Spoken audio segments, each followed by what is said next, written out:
Hello there, fellow zombie slayers. My name is Stanley557. Terminus just released, and the Easter egg is a ton of fun, but the boss fight is what has had many players stumped. So after completing it a few times, I believe I've devised the best tips and tricks to beat it every time. So without further ado, let's go over the Terminus boss fight, Patient 13.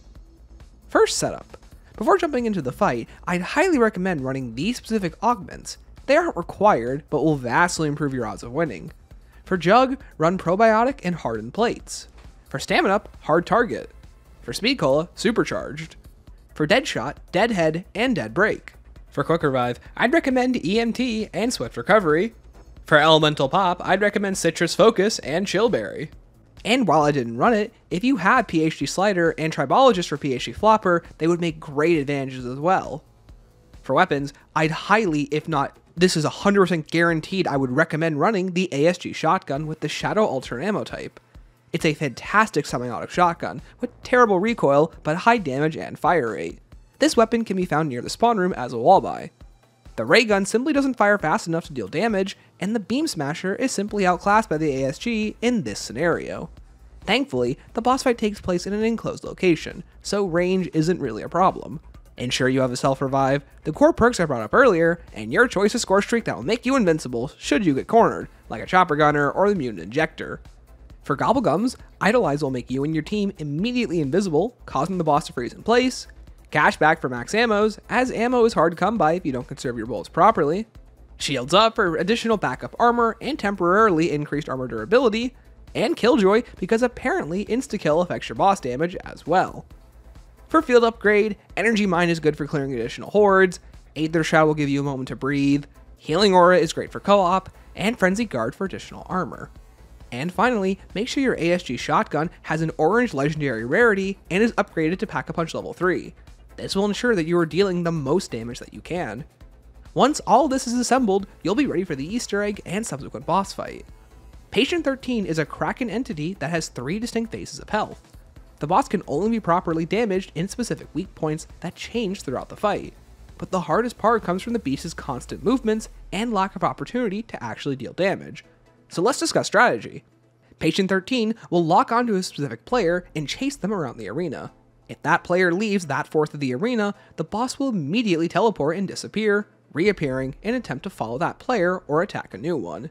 To best take advantage of this, the player the boss is targeting should remain in the front quadrant.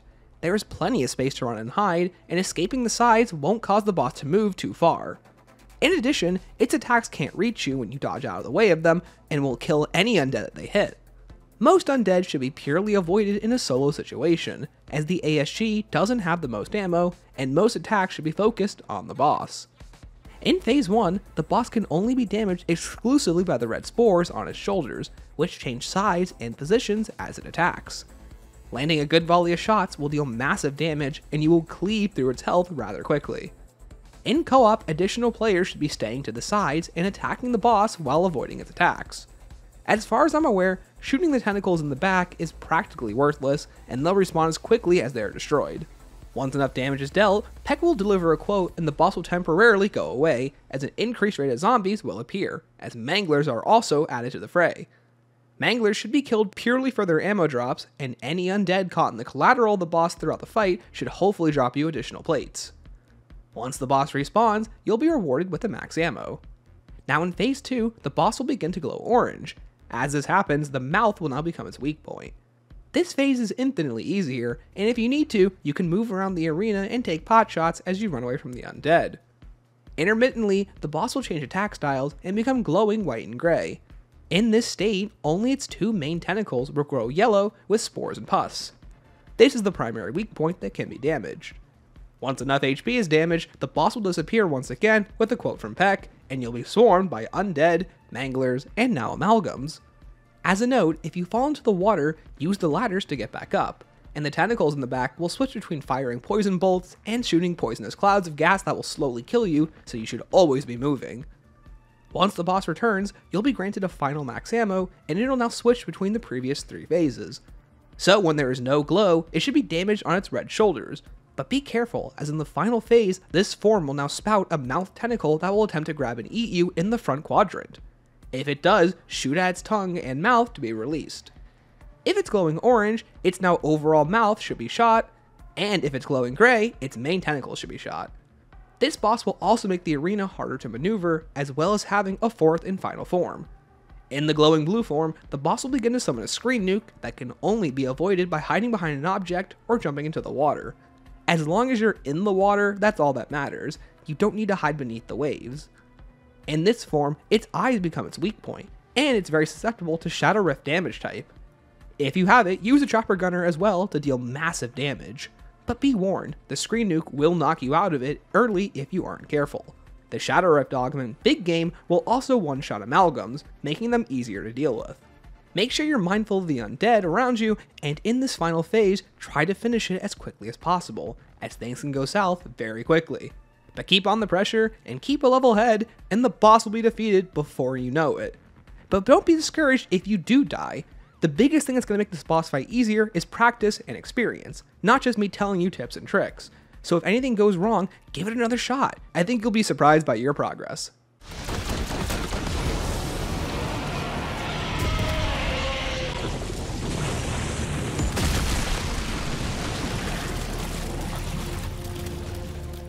Oh, finally! I thought that bastard would never die. This game is clearly a labor of love, and the boss fight on Terminus is no exception. But did you think of a tip that I didn't? And did you like this tips and tricks video? If so, let me know in the comments below. But for now, thank you all for watching. And remember, keep on slaying. Oh dear, your so-called inversion warheads have certainly inverted patient 13. Oh no, this is not my fault. Hey, boots on the ground, we're all rooting for you. Heck, did you fuck up? Because it kind of seems like you fucked up.